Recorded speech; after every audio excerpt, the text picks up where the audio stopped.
I do think that it's important for people to travel just because humans have been moving throughout this world for all of eternity. And it's good for people to be curious. And I do think that it just, as a whole, breaks barriers between people when people are receptive when traveling. That can help keep people interconnected as we isolate each other more and more through politics and conflict.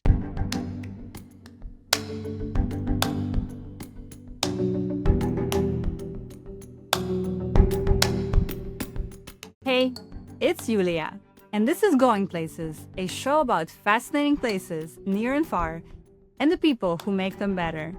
Welcome back to the show, everyone. This is your host, Yulia Denisyuk. Today, we're speaking with Alex Reynolds, an American travel photographer, writer, and a solo female traveler whose work has been featured on Lonely Planet, BBC Travel, AP News, and more. She scrambled up fortress ruins in Afghanistan, galloped horses across the Kyrgyz steppes, and motorbiked from Pakistan to France. In between her trips, she blogs at Lost with Purpose to encourage others to do the same responsibly. She runs motorcycle and women-only tours of Pakistan and co-owns a small sustainable hostel chain in Pakistan. In addition to being what I would call an advanced traveler, Alex travels on her motorbike through places like Afghanistan and Saudi Arabia, for example, carrying everything she needs on her bike and sleeping outside. She also has a hopeful view of the world and humanity that resonates with me so much. And she's funny. We laugh a lot in this conversation, and I hope you will too. You're going to hear about Alex's travels in Chechnya, a region in the Caucasus, what Alex thinks of the dangerous places stereotypes, and how she deals with creepy men on the road. Right now, Alex is building a sustainable hostel in a remote valley in Pakistan that's approved and welcomed by the local community. So these days, she's thinking a lot about how colonization shows up in the exchanges between travelers and local communities. We discussed the challenges facing our world and how travel fits in, whether we can ever truly decolonize travel, what tourist privilege is, and how Alex found a way to make meaning in her work even in the face of all these overwhelming challenges. Growing up, Alex wanted to become a world dictator, and in this episode, I started a petition for her to run for this worldwide position. I think our world would be a much better place if we had more dictators like Alex in it. And this conversation gives me hope. Speaking of hope, this is what we're doing on our reimagined Going Places platform.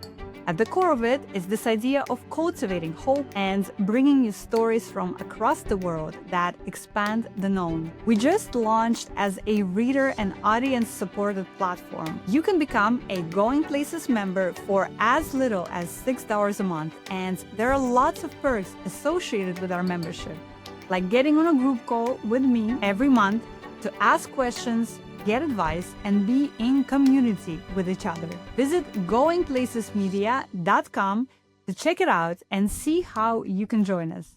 All right, let's get started with this conversation with Alex.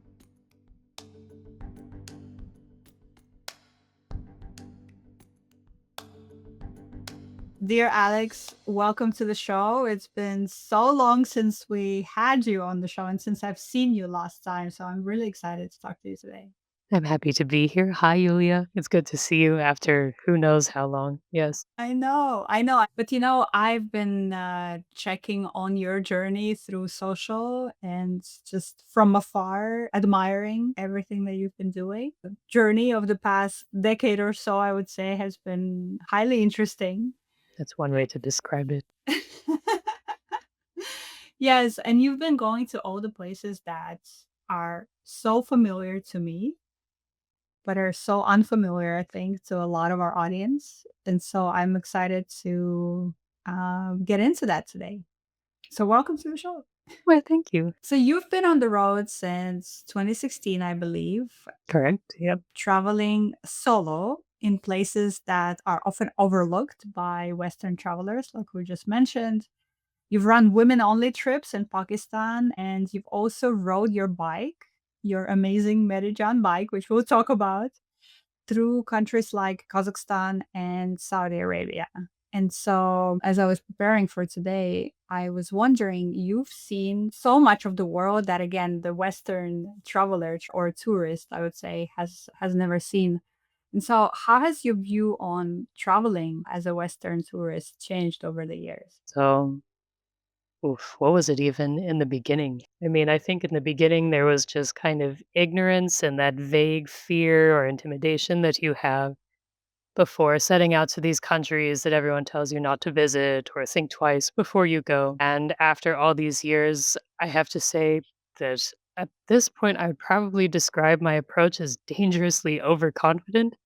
Just because in all this time, as compared to what people expected to happen to me, I've had so few like legitimate problems with people on the road. Obviously, some problems exist, but for the most part, I feel safe. I'm well taken care of. People, for the most part, are extremely welcoming and helpful and generally just excited to see that one, outsiders are coming at all to their regions and not just outsiders. Some weird girl on a rainbow painted motorcycle is roaming around in their backyard, checking things out, and just the surprise and just genuine joy and welcome that I experience from most people is so vastly different from what people expect in these places. I kind of sometimes I forget it. People will ask me, like you mentioned, I run tours. Sometimes people will ask me, "Are you sure that it's safe to go to these places?" Because, the media says this and someone told me I might die.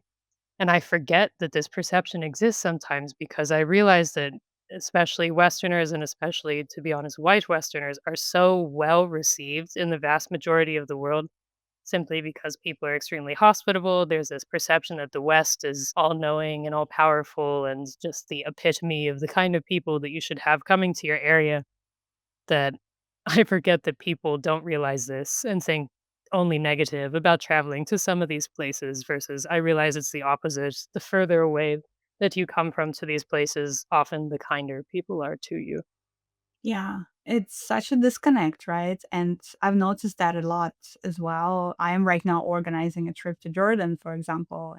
For a bit of a different reason right now than some of these other places, but Jordan has had its tourism devastated in the past few years. And people really don't understand what's happening there. They just read the headlines. They think, oh, Middle East, it's all one and the same, and we'll get into that as well. But yeah, I relate to that so much. So what was one of these examples? Tell us about one of these places that, people thought it's extremely dangerous for you to go to, and then you had nothing but positive experiences. I mean, Chechnya, which is one region you reached out to me about before this, that was one of those places where I'd literally only heard about it through news and negativity. And then I went there last summer on my motorcycle and I got there, realized that I was going into Chechnya. Oops, I don't plan very well ahead of time sometimes. And just everyone was warning not to go there. All the travelers on the road, even, which is unusual for me actually, were saying, like, oh, don't go through this place. Everyone is mad. And like, if you go to here, you're so restricted and it's dangerous. And you heard about, Chechen people doing things abroad. They're often terrorists.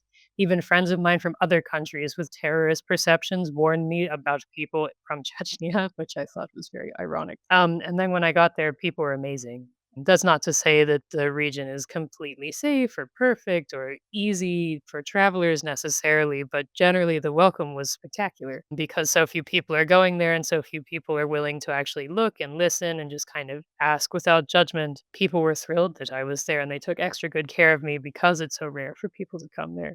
So I had a great time. I did not die. Nothing violent happened to me, and everyone I met was wonderful. Yeah. Yeah. Let's situate a little bit for the audience where Chechnya is and what Chechnya is. Yeah, so Chechnya is a republic in Russia. It's a bit of a complicated history, especially depending on who's listening right now. But you can say that it's north of Georgia and west of the Caspian Sea. It's in the Caucasus region. You might have heard of the Caucasus from Georgia and Armenia and Azerbaijan. These places are getting more attractive for travelers right now, I know.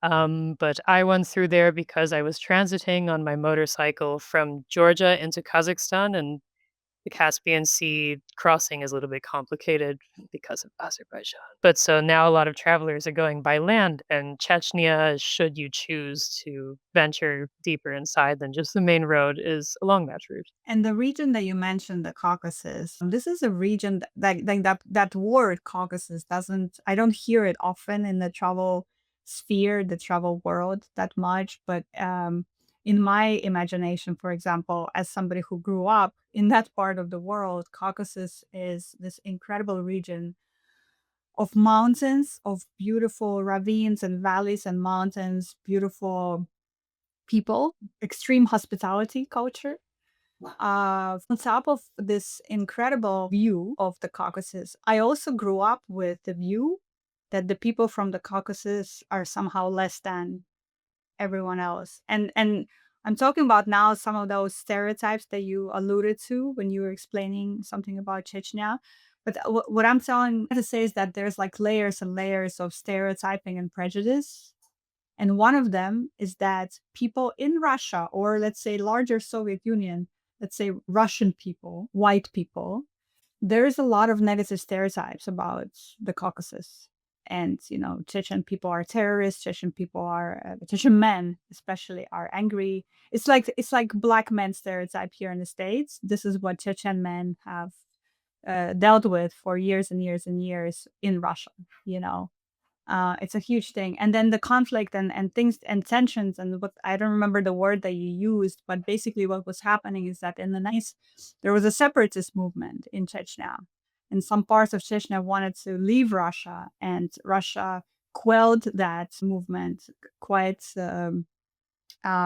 terribly. A lot of people died, like in the tens of thousands in that war, in that conflict. And then there was another conflict in 2009 to 1999 to 2009, I believe. So basically, there was two prolonged conflicts in that region, starting with the separatist movement, and now Chechnya is kind of, I would say, under a very strong iron boots of the Russian Federation. And I wonder, have you experienced any of that on the trip? Or what was your observation, if you even saw any, in terms of like the relationship between Russia and Chechnya? I could see you could feel the tension. I don't know that it would be immediately obvious when going through as a traveler if you're not paying attention to these things, but I kind of read up on some of this and realized this is something of interest and kind of didn't ask people directly, but kind of tried to get a feel for what was going on. And you can tell that there's tension. You can tell that people feel kind of neglected or abused or looked down upon.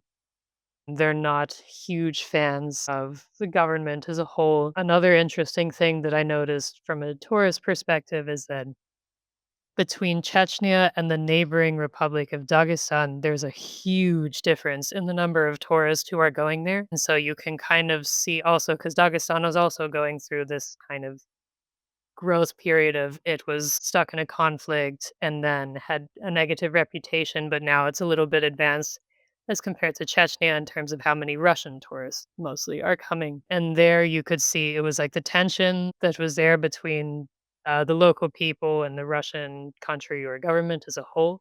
But then also there was hordes of Russian, like what would you call the mainland tourists, people from the cities coming in and just kind of being really obnoxious to people, the local people in those areas, and they said they're not really huge fans of the people who are coming, but, it's money, so it's there and we have to take it. But, they are just kind of coming in and just pushing their culture onto the local people there and not really respecting the local culture that existed before they came. So you can see that there's tension and a kind of disconnect between what would you call it, the Russian majority or the metropolitan Russians coming in to the Caucasus region.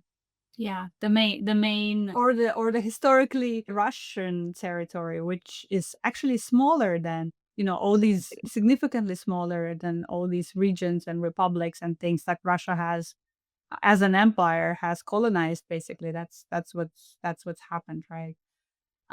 It's very interesting for me, and one of the reasons why I wanted to bring you back on the show, because we had a conversation with Alex way back in the day, and we'll link to that conversation in the show notes. But, first of all, you've traveled to all these regions on the bike, and we'll talk about that particularly. But to see your observations as someone who's coming from a different background into Chechnya, and marry that up or compare notes, let's say, to what I know about the region from growing up in that part of the world. Because, full disclaimer, I've never been to Chechnya myself, but I know of Chechnya because of all these stories and histories and media and propaganda. And the war in Chechnya plays a huge role in our collective psyche as people from that region.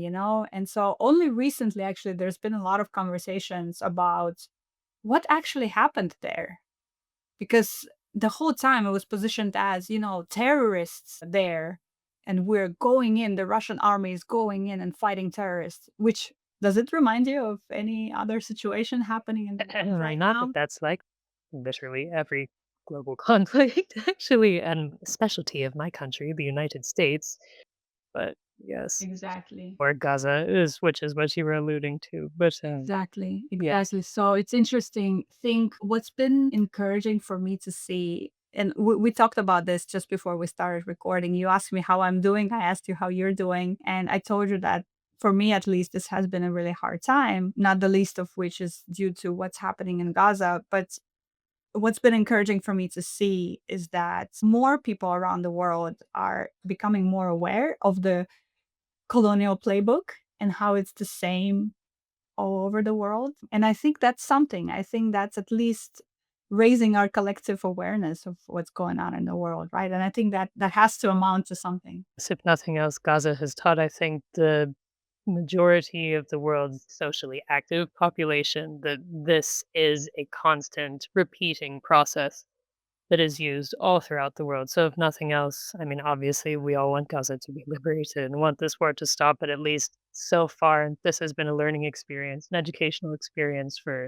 a lot of the people who might not have been exposed to these things firsthand. So let's talk a little bit about how traveling intersects and interact with all of that, right? On your website, which we'll also link to, and you guys should check it out, it's called Lost with Purpose. And Alex has a lot of very thoughtful and important discussions on that website. But in one of the posts on your website, you talk about recognizing tourist privilege. And I absolutely loved reading that post.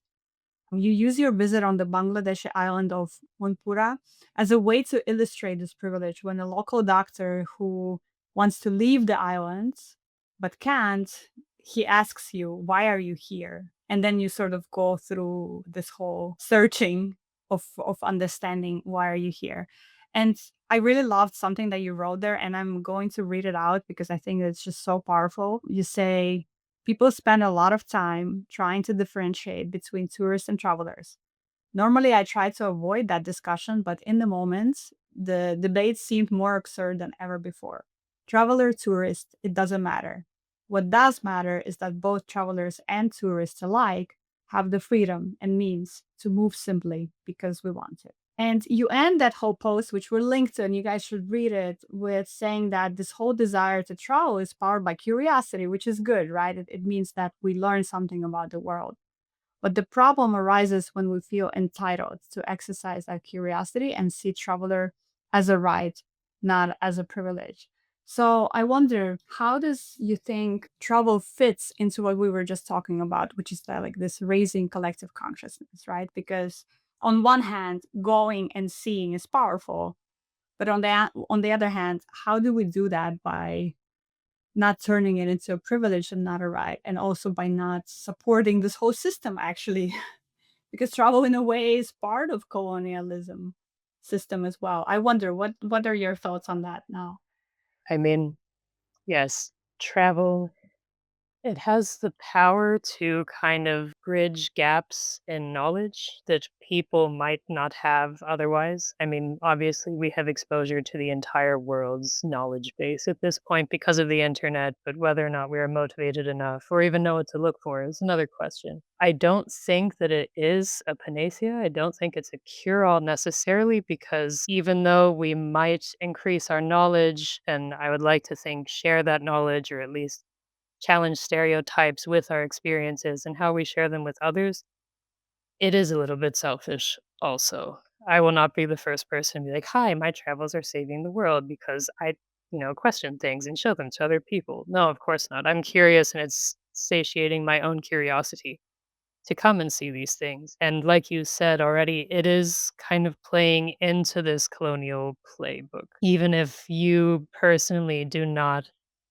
agree with it or want to play into it. I mean, in the end, I am part of the masses coming to this place and spending money at these places and building up this kind of outsider versus local economic dynamic, which is how places are colonized, essentially. And so it's tricky because I do think that it's important for people to travel just because humans have been moving throughout this world for all of eternity. And it's good for people to be curious. And I do think that it just, as a whole, breaks barriers between people when people are receptive when traveling. They can help keep people interconnected as we isolate each other more and more through politics and conflict. But it really all depends on how sensitive people tread when they are moving and how they use their curiosity and their intent when traveling. Yes, you can be a little bit selfish and curious, but also you can still have exchange with people and with cultures as you satiate your own curiosity. It's a really, really nuanced line, and honestly, I might be a little bit biased because I am one of these people. I love doing this thing. I probably will not stop doing it anytime soon. I mean, it has the power to interconnect people, but it can much more easily be abused. So I would hesitate to say that travel solves any of these issues. It's frustrating to me, to be honest, because the promise of it, like you said, to break barriers, to break stereotypes, to really build understanding. But that's the theory. And then in practice, what I often see, and again, it's that Western, or I don't want to even call it that. I would say more accurate global North versus the global South dynamic, where people come to these places in the global South, but they don't see people. They just come there for their own sort of fulfillment and whatever. And even when Or they not see even that. fulfillment, they just come because then they can say that they did the thing. Right, right. Well, that fulfills some sort of need in them, I mean, right? Or some sort of checkbox or whatever. Or they can see people, but still they don't see them as equal human beings. It's just, I don't know, all of it is so problematic It's a shame and because it could be so constructive, but it yeah, really is just ends up being a selfish endeavor for, I think, 85% of the population who's traveling. exactly. And so it's like holding, one guest that I had on the podcast last season. She talked about, her name is Justine Abigail Yu. She's an incredible storyteller, and she works with social justice and racial justice, and very great thinker. She told me, we discussed a lot about this idea of holding both at the same time. And so it's yes and, right? It's like there are examples of travel being so powerful and all of these things, and at the same time it's also incredibly disruptive in a lot of the times. I mean, it has the power to build to an extent, but it's so complicated because there's multiple aspects of it. The travelers coming in need to walk with a sensitive step. The local people, once they start to receive the financial benefits of tourism, they need to step up and, you know, have the power to say, I want it like this, not like this. I mean, they have to collectively agree on approach also. And we all know we're humans, we're simple. When money comes, we get greedy and stuff happens. Governments need to step in and take responsibility in terms of shaping things in a sustainable way. And governments pretty much never ever do this thing. It's just so many opportunities for something that could be wholesome and constructive to go awry. And again, we are simple humans. The chance that everybody is on board and interested in the ethics and constructive nature of travel is pretty much zero. So, what And yet, Alex, here you are building a sustainable hostel in Pakistan and sort of participating in that process. But I know that you guys are trying to do things differently with that hostel. So let's talk about that now. First of all, how did you get into that? oh my God, I didn't even know. No, it started. Like you said, I've been traveling the world for almost a decade now, which is wild to think about. But I was running tours in Pakistan, and that's just completely draining endeavor on another level, and I was always in and out of the capital, but not enough that I would merit renting a place there just for myself all the time. And then just all of a sudden, an opportunity came up for a reasonably priced and well located rental through the sister of a friend.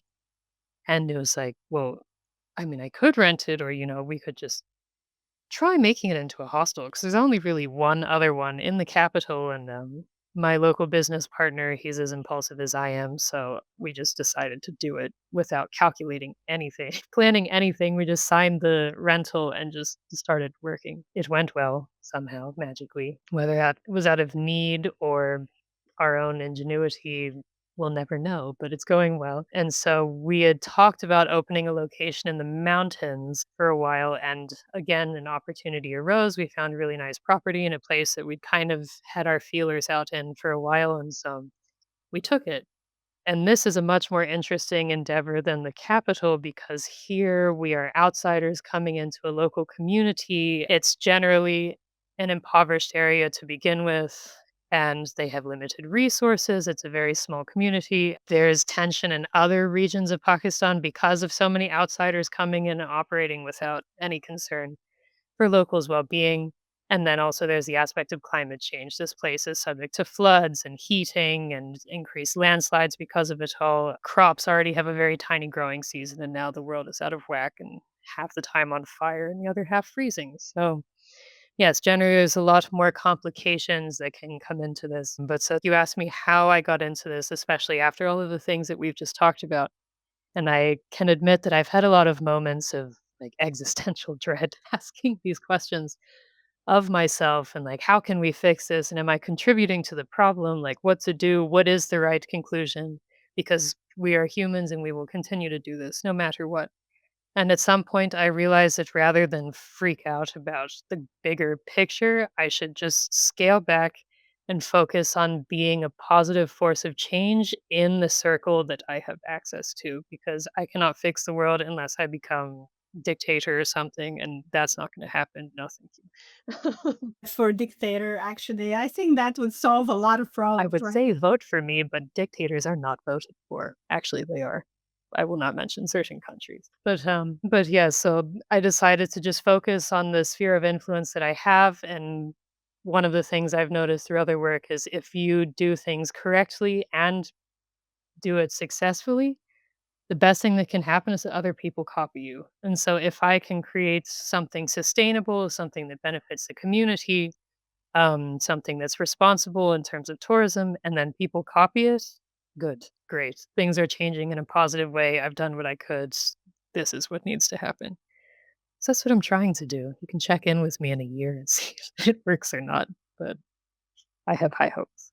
And Alex is running a fundraiser right now to support this project. And I don't know if it's going to still be active when this episode comes out because you guys are actually pretty close to your goal. But if it is, we'll make sure to still publicize it and include this in the final episode cut. Thank you. Yeah, and I, by the way, I shared it in my newsletter yesterday as well because I just love this project. It's so awesome that you guys are doing that. Talk about the valley itself. So it's the Valley of Ishkoman is called. So where in Pakistan it's located? So it's in an area called Gilgit Baltistan. It's in the north of the country. How would I say? Like 3 hours west driving of the capital of Gilgit Baltistan. It will be connected by a decent highway in 2 or 3 years, so a lot of different kinds of people are moving into the region right now. Not in this valley specifically, but in other areas, and it's a really beautiful place. It's a mixture of a lot of different cultures. They actually speak 9 different languages in one valley. They have different religious groups there as compared to other parts of Pakistan where it's majority Sunni, and it's just not commercial at all. It's like how other regions or other parts of the region were before mass tourism hit. And so this is quite interesting also because this is a chance to kind of shape how things progress going into the future. It's setting the standard that you don't need to just build horrible concrete blocks and bring in huge busloads of people to just come and rip fruit trees out of the ground. in order to succeed. Yeah, and you guys are trying to do things really differently there. I think on your fundraising page, you mentioned that, like you just said, you're relocating trees instead of just cutting them out and throwing them away. You're building accommodations without the use of cement. You're employing women and putting them in positions of power throughout the project. And you're working with the local people instead of bringing people from the outside. Like all of these things, it's just so incredible to see that. And to your point, like that, if you can do it and somebody can. Exactly. I mean, you already see it. It's been fun in the first months already. Even local people are telling us, why don't you just bring in workers from outside? They're cheaper. But why would we do that? It doesn't benefit you guys then. That just takes away work from you. And then told most of the guys we're working with are men. And so we told them, if there are women who are interested in working, we're willing to hire women. We're very interested in it, actually. And of course, men being men, they're like, oh no, women don't want to work. They can't do these things. They're not interested. But I got the word out to enough women, and all of a sudden, women start showing up looking for jobs. And, they are interested in working. And they're super excited that there's someone who is willing to, hire them and be a little bit flexible in terms of child caring hours and understanding if they need to run off and check with their kids and willing to kind of deal with the my husband doesn't like this, what can I do predicament. And so already things are kind of being challenged and changing, which is cool. Also interesting because then we go back to the existential, am I just colonizing this area with this approach? I'm not sure. I'd like to think not, but it's good to ask yourself this regularly. So good things are happening. It's so weird to go down this rabbit hole of like what is colonizing, right? And like the line can be sort of blurred sometimes. I like Yeah, like how far is too far? I don't know. In my mind, it's like I will just take one little step in one direction, and if local people are willing to come and meet it, then that's already a sign that you're not forcing people to do it. You're just providing an opportunity, and if they want to take it and work with it, okay. But again, it's complicated. It's nuanced. I think long-term benefits to people will be the ultimate metric for whether or that. not this is okay.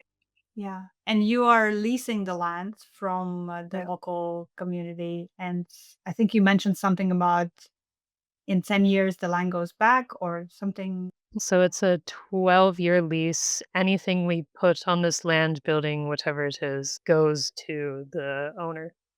At the end of it, he has the option to say, "Hey, let's extend this contract, but no matter what, this will not be our land ever," which is actually a regional rule that outsiders cannot own land. There's ways around it as always, but I honestly think it's a good thing that outside people cannot own land and put in wealth that is all strictly for them, as we all know, or as you and I know at least. I don't know about others. So tell me a little bit about the challenges though of doing that project, right? Because like you mentioned, you guys are trying to tread very lightly and involve the local community. And actually you said something that the most important thing is that the people want you there, which is at odds with a lot of other development projects in the rest of Pakistan, and again, a lot of other places in the world where developers come in and just develop things, don't ask the local community what they want. And it sounds like you guys are exactly 180 degrees of that, which is very refreshing, but I'm sure there's still challenges with that as well. Yeah, I mean, the local community is everything. I honestly don't understand how people could come into an area and start developing without taking that into account. There's a lot of examples in Pakistan and other places, I'm sure, where people come in with less care for the local community and they get chased out. They fail because the community decides to work against them. And so, obviously, I'm interested in bettering the community. That's a very important aspect of this. But to be honest, there is a threat element also. If I am not kind to them, if we are not receptive to their needs and their interests and their feelings about the project, we could also literally just be chased out. So it's a little bit of stick and carrot both. But yes, the community is also the biggest challenge in that obviously you're dealing with a lot of different perspectives and beliefs and how things should be approached. And when you're doing something a little bit novel in any way, there's always going to be people who are questioning it and wondering. And I already mentioned, like, for example, women's husbands not being thrilled that their wife is suddenly like becoming financially independent and providing for the family. And these challenges are there.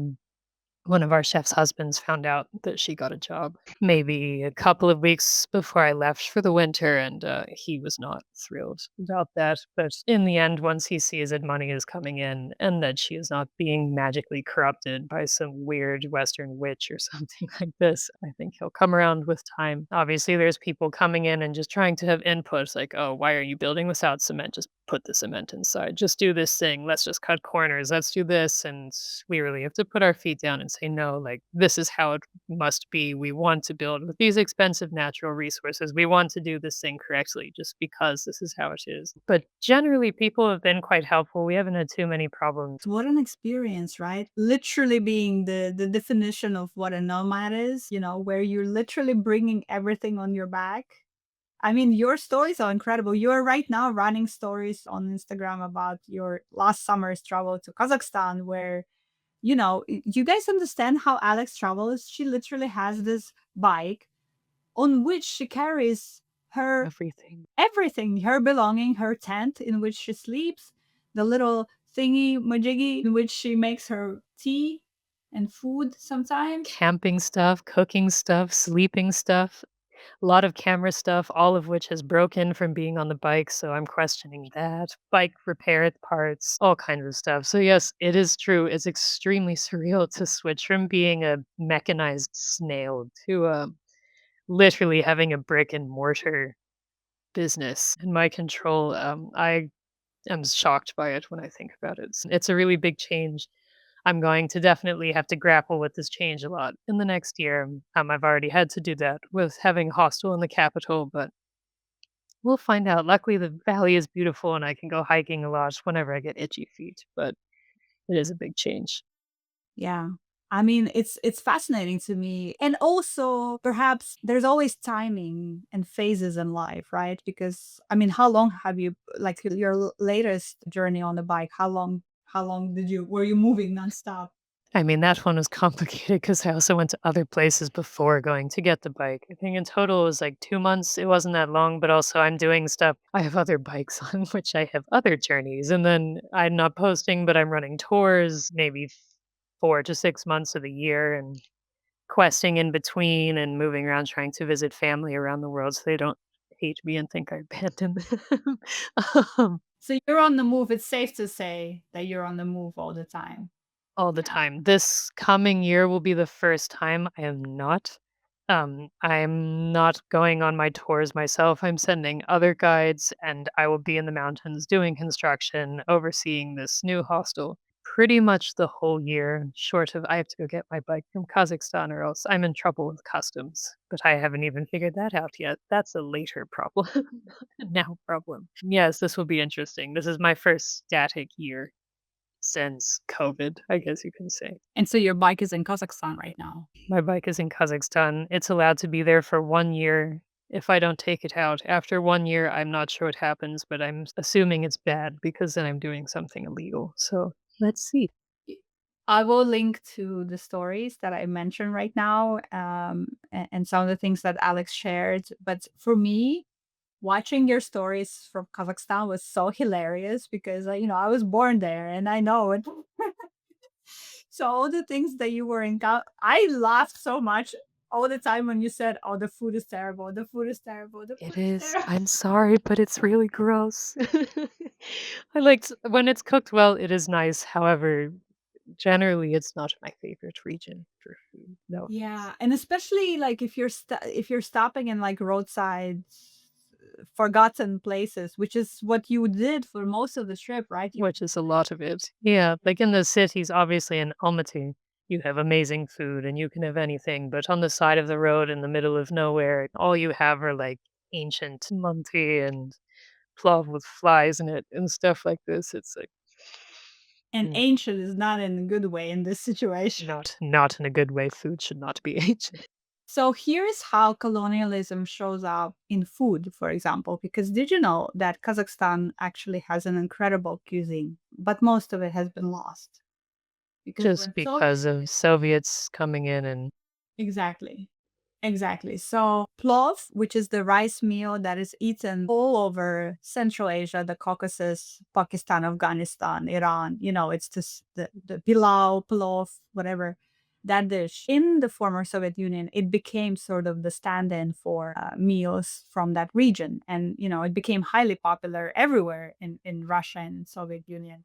So is manti, which is dumplings, basically, which came from China originally, but then also spread in the region, spread in Russia, became the food, the main food for Russians and for Soviet Union. However, particularly in Kazakhstan, there is incredibly rich ancient cuisine that still existed in some of the very remote villages in auls. And aul is a word for like a village, a mountain village. Before Soviet Union in the 19th century, Russian Empire came to Kazakhstan first and colonized it. And then, Soviet Union continued the work. Basically, all that food and all those practices have been lost. They were only remaining in some of these small auls, but when you come to the city, it gets replaced by whatever the Soviets were eating also, and basically adapting the food to their palates. And so right now, when you think of Kazakh cuisine, you just think of pilau, you think of dumplings. Lagman, Manti, Palau. Lagman, which Lagman, by the way, is a Uyghurs influence because it's a Uyghur dish, and there is a population of Uyghurs in Kazakhstan as well. But yeah, all of the other things that people were eating, they have been lost. They're not there. And the only reason I know about this, because I was born in Kazakhstan, I still have family there. I had no idea about any of that. I also only knew about the main three dishes that everybody eats. I actually came across a woman on my journalism work side that she's an ethnographer, and she spent years traveling to all these villages in Kazakhstan and documenting what people ate. And she literally uncovered this trove of recipes and practices and knowledges that nobody in the cities in Kazakhstan or sort of the mainstream knows about, So it's just fascinating. And I was laughing when you were like, oh, the food is so terrible. And I'm like, ah. But it's not. It couldn't be. No, that's amazing. I had no idea. And I mean, it's true, things get erased when tourism of any kind or traveling of any kind comes through and kind of dictates what the supply and demand is. That's not surprising to me completely, but it is unfortunate. What is your favorite dish? Tell me something different. I Like, actually love visualize this. I actually love lagman. So good. I Just love not daily. lagman. Yes, it's a noodle-based dish with vegetables, and the most important part of lagman is actually according to because my uncle has a wife who is a Uyghur, and so she cooks it or she when I come, she always cooks it. She knows it's my favorite dish. She told me that the most important part in lagman is the what do you call it? The offshoots of the garlic, the new garlic, the stems. What would you call that? Sprigs of garlic? The No, no, yeah, the green the part. calamari, the garlic. Yes. Oh, so she lets the garlic grow enough that it comes out and then chops that all. Or you buy that at the Mm. market, they sell the fresh ones, and so you chop it and you put it inside because it gives it that sort of zest and like that's a bit of a kick and spiciness and stuff.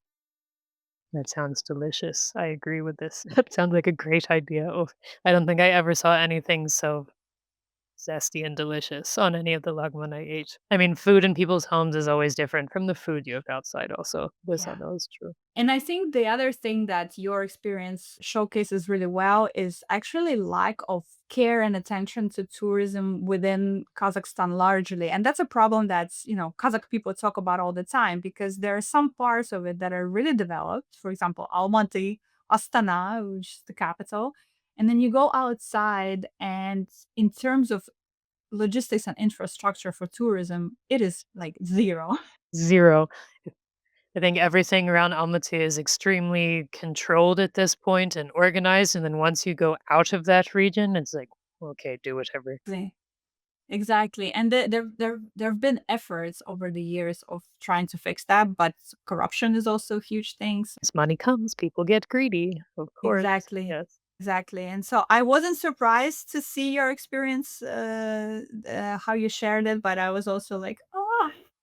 But I want to say that I wanted to be with you in the steppes because the steppes, for those who don't know, sort of that area of the world, are these long, long, long plateaus, flats, fields where you can see as far as the eye can see, and there's just so much freedom in that and so much space and spaciousness. I wonder if you felt that way when you were there. Yes, oh my goodness, yes.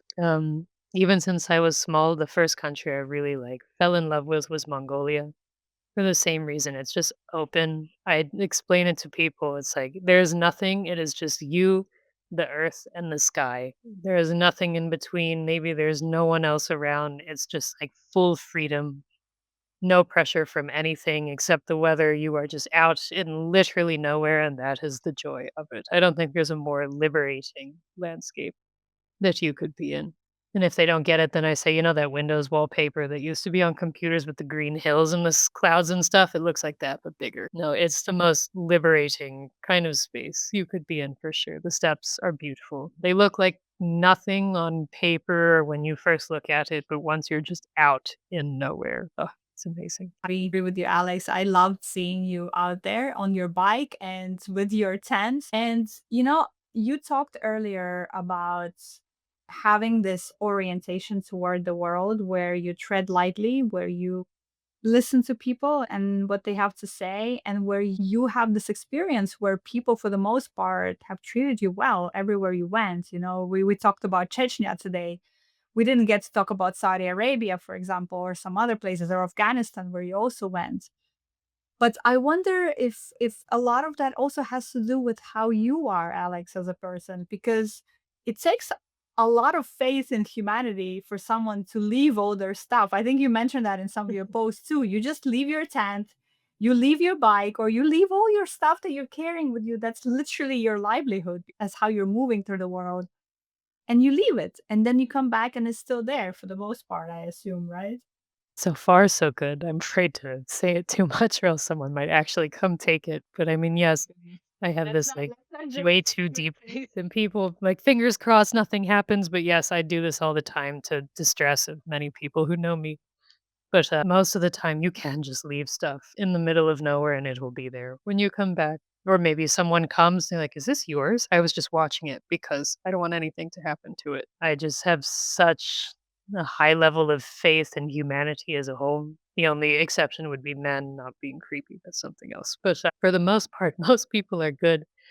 Things are relatively safe, at least in this region of the world. Obviously, it's different from place to place. It could be that I trust in people and give them the benefit of the doubt, but I think I honestly think it's just people. I think most people want to help, most people are kind, and most people are good to people who are at least somewhat good to them. But no, I don't think it's me. I think it's people. I honestly think it's people, and obviously deeper interactions come because I'm kind of open and trusting of people. But I think most people actually are just good and kind to each other when given the chance. So here's a question to go back to this yes and conversation, because this is something I'm struggling with, to be honest. I'm so aligned with you. I think that's why from the beginning I really loved getting to know you, because I feel like a lot of our beliefs are very similar in how we view the world. I wholeheartedly believe that too, that, humanity and people that I've met everywhere are by and large good, and they want to be good to you. But then how do you square that with the fire dump that our world is? It's like on an individual level, people are great. On a collective level, we are terrible. Boy, terrible is one way to describe it. I think it's just honestly my personal opinion is that most people are good. The people in power are not good, and that's because you have to be a psychopath to some level to want to have that much power in this world and feel entitled to control other people to that level. So all of the good people are little people like us trying to do good in our own spheres, and all of the people who actually succeed in clawing their way to the top are wretched people who should be stopped. But what to do about that, I don't know. Coup, global coup. I'm here for it. But no, I think that most humans are easily influenced. People in power know this and take advantage of it, but still at the core, most people are good. We're just trapped until that global coup. What can we do? As for global president. Dictator, dictator. Oh god, no. Oof, being president would be horrible. When I was a kid, I used to say I want to be world dictator. And then I realized that controlling people in this world would be like herding cats, but on an exponentially larger level and be extremely stressful and miserable, and you can't please everyone. So, no, I will just stick to my little bubble and let the world psychopaths carry on. I really like the orientation that you have, or I guess the conclusion that you've arrived at, where when you think about challenges that we face on a global level, they are insurmountable, or even on a country level, or even on the region level, they're insurmountable. They feel insurmountable. But then you focus on, okay, what can I do in my, how did you put it, circle? Yeah, in my sphere of influence, what can I do? Yeah. And that gives you such an actionable way of, okay, in my sphere of influence, I can do X, Y, and Z. And hopefully that can be an example for somebody. Or maybe even if it's not an example for somebody, at least I know that in my sphere of influence, I'm doing something good. Exactly. And you can kind of adjust it based on what you're capable of in that moment because no one wants to be a warrior saving the world 24/7. I had a phase of that where I was like, I will use my platform for good and reach as many people as possible. And then all of a sudden, people started holding me liable for so many different things. Like, you have no idea. They'd be like, huh, something happened in Myanmar and you didn't talk about it. That means you are supporting it and you are a terrible person. It's like, what? I didn't even know. I didn't even read the news yet. I was sleeping because that is what people do. And so you can kind of define what your sphere of influence is in terms of what you are like emotionally, socially, financially, whatever you're capable of. And as long as we're trying to do good in some way most of the time, I think that is manageable for most people and enough to affect decent amount of change in this world. I am also arriving at a realization that in addition to all those things, we also have to organize with other people around us to build that change maybe faster or bigger. To get the attention of the psychopaths.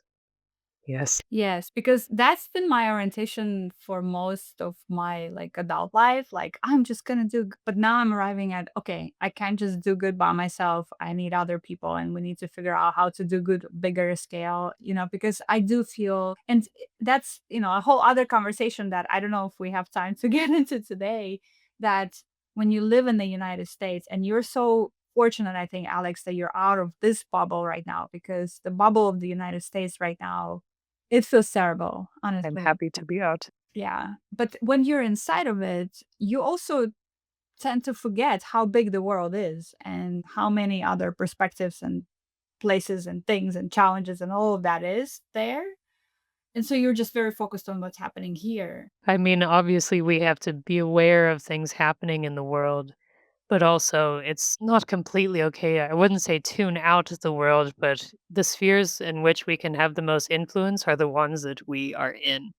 And if you are like focusing on doing like affecting positive change in something in the US, I think it's okay if you aren't completely like aware or super socially active in like, let's say, like war in Sudan or something like this. Like, it's okay as long as you're using some of your time for good. I think that people feel pressure to fix everything once you start going down a social justice route, and that's how people burn out and don't do anything in the end.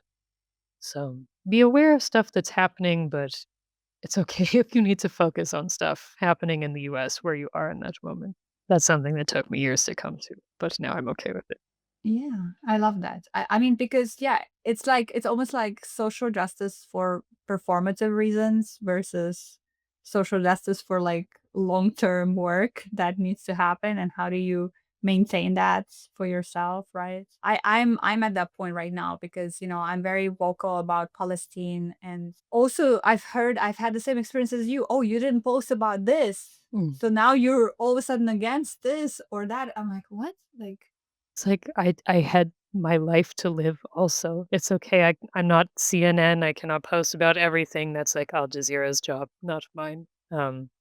And I think that this is what a lot of people who want to do good get caught up in just because there's so much pressure, like performative pressure at some point to speak up on everything and act on everything. We're humans. We don't have the capacity to do this. We are not machines. We are people with emotions and complexities and lives to live aside from these issues that we care about. And that's okay. thank you, Alice. Thank you for giving us permission. Please don't burn out, Yulia. Your work is important. You need energy for it. It's okay. Thank you. Well, to close on the positive notes, let's talk about creepy men. Oh god. You talk a lot about traveling as a woman, and when people ask you in all these places, what do you fear the most? I love that post that you posted, and we'll share to that as well. When people ask you, what is it that you fear the most? You say, men is what I fear the most. In some way, it kind of broke my heart to see some of these things from you because, again, coming from that region, I know exactly what you're talking about, where there's just such a weird dynamic where men, and again, I'm talking from my own experience in that region. I'm trying not to be stereotypical here, but also I know what you're describing, where men will approach you and they will act like they want to help you. And they are helping you in the moment, right? In the beginning, they help you, and then, I need a payment for my help. Exactly. And then all of a sudden you realize that you're in actually a slightly risky or dangerous situation when then and they become more aggressive as that happens. How on earth are you navigating all of that? With great frustration. I mean, at this point, I know, like, the excuses I can make and how to get out of things, like, thank God I've not had anything extremely violent happen to me. May it stay that way. I know how to you can read people. Sometimes I'll tell them, "Oh, I have a husband," and then show a picture of a male friend, or I'll, like, call someone so that they can see it. I hide a lot. When camping, I hide in places where people can't see me. I might go into my tent if guys are around. That way, I could be a guy. They're going to assume I'm a guy, especially with the motorcycle, and guys don't bother guys as much. And yeah, sometimes I will go travel greater lengths just to get away from people. So it's mostly, to me, dealing with the challenges is one thing. I'm just frustrated because, like I told you already, I do have this faith in people that most people are good and most people want to help. But I also know that men are opportunists and try to take advantage of people, especially when no one is around and they think that they can. And so it's just a disappointment to me. It's frustrating. It's a bit of a disappointment, but as anyone who watches my stuff knows, it doesn't necessarily stop me from interacting with men. I meet a lot of great, super helpful, super kind, or interesting guys on my travels. And so I try not to let it bias me too much. I still interact with men, and just if I start to get that read, okay, this guy is not going to be fun in a few minutes or a few hours, I will leave. I'll just make some excuse and get away if I can. But the way that I view it is guys do this to me and try to restrict me or bother me in this way, and I let them and I stop doing what I like doing because of them, then they've won. To put it in a petty black and white way, that means they've won, and I don't like that because I want to win in that case. So I don't let this stop me from doing the things that I like to do. I'm aware of it. I'm afraid of men doing something, but I would rather deal with the consequences once I get there rather than let that stop me from doing what I love completely. I don't think that makes sense. And again, this stuff happens everywhere. Like, it looks different in different regions. In the regions we were just talking about, maybe guys will help you and then kind of get you into that isolated position and try to do something with you. In the United States, where I'm from, maybe guys will just start stalking you. Catcalling is way more common, or maybe I just understand the language. I don't know, but especially in big cities in the US, guys catcall you constantly. They try to drug your drinks and stuff like this. In Pakistan, where I work, I'm generally not afraid of violence necessarily, but there it manifests in the form of guys groping you in busy areas or like stalking you on the phone once they get your phone number. Like, these issues are everywhere. They just look different in different countries and depending on your situation. So I don't really see the point in holding myself back because this can happen literally anywhere. So I might as well go literally everywhere and deal with it once I get there. You know what is one hypothesis I have that I would love to prove out? I don't know if it's right or wrong, but I would love to see it prove out. I do feel that if we have more women in positions of power, in positions where they make decisions, a lot of problems in our world would be fixed. I do believe that. But I don't know, I might be wrong. And maybe women, when they are all in power, get corrupted and make terrible decisions as well. Why I'm saying that is I saw this post when Russia invaded Ukraine. And this woman that I follow, she's in Ukraine. She posted something that hit me so deep to my core. She said, and I'm not a mother, mind you, I never gave birth. She said, If men only knew the pain it takes to bring a child into this world, they would think twice about starting a conflict. And that just hit me so much, you know? And ever since then, I think about that. I'm like, because, you know, there's some also you can talk about like gender stereotypes and all of those conversations. But if you brought a child into this world, I think you make decisions differently. What do you think about that? I mean, that makes sense. It's objectively painful and challenging to bring children into this world, and obviously, you're going to be tied to them no matter what in some way. I think it makes sense. I mean, women are just because of society, we are the caregivers and the nurturers and the ones responsible for kind of holding the social fabric together, honestly. And so we recognize how challenging that is, how destructive it is when someone comes and tears things apart, and whether it be taking lives or destroying systems that have been put into place. So I think that makes sense. Although if gender roles change and men are suddenly responsible, I don't know, humans are special sometimes, but I would like to think that yes, in every experience that I've had in life, when women are responsible for managing these things, things get more peaceful. So for now, at least, I would agree with you. I don't know if that would stop men from pulling moves out in this step. That'd be nice if it would, though. I will vote for you for president if you can stop it. Just gonna say, let's start the campaign. Alex for global president. I really like how that sounds. Alex, you are such a joy to talk to. I really hope that we don't do this again in 5 years or whatever, but much sooner. Hopefully, it's sooner. Hopefully, you can meet in person sometime sooner, also. But That yeah, would be really lovely. And we'll share also the tours that you're running in Pakistan. That sounds very interesting as well. And I wish you all the best in your project of bringing the hostel in Ishkoman Valley in Pakistan together. You're hoping to open this summer, right? yeah, June 1st, hopefully, inshallah. We'll see. Inshallah. Inshallah. So we talked a lot about all kinds of different topics today. We talked a lot about how challenging a lot of the way we live in the world is right now. And so I wonder what gives you hope this year in this moment in time. I just look outside.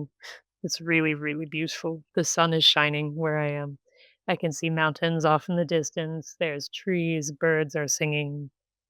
There's people trimming their vineyards, actually. One plot over. The world is just beautiful. And I love it a lot. I love to be in it. I love to experience it. And all of this came here over millions of years without our intervention. It will be here even after we go. And just, I think it's just a genuine love for the world and how it is and how we want it to be and how we know that it could be because it got to this point already. So it's just passion for this beautiful planet that we live on. What can I say? Planet is very beautiful, and Alex gives a very beautiful insight into it on her travels. So definitely check out her work. We'll link to it. Lost with Purpose. Alex, thank you so much for coming today and having this wonderful conversation with us. Thank you for having me. Just one last question. Which place are you going to next? I have a flight to Pakistan in 5 days. And then I'm going back to the mountains to continue construction. After that, I don't know. Extracting my motorcycle from Kazakhstan to go where, I don't know. Where the road calls. And Mary Jan is going to be there with you. Mary Jan is the name of Alex's motorcycle, which I love that name so much. Yeah, it means my darling or my life. One of the two. It's a term of endearment. Well, all the best to you on your travels, Alex. Thank you for having me. Thank you to everyone who's listening right now. I hope you learned something or just enjoyed it. Going Places shares stories that help us imagine a better way to live, create, and travel. We are located on the traditional unceded Anishinaabe homeland. Our lovely new theme music is Altercations by Matt Nicholson at Big Score Audio. Our editor is Luciana Boss. We are reader supported. Take care and safe travels.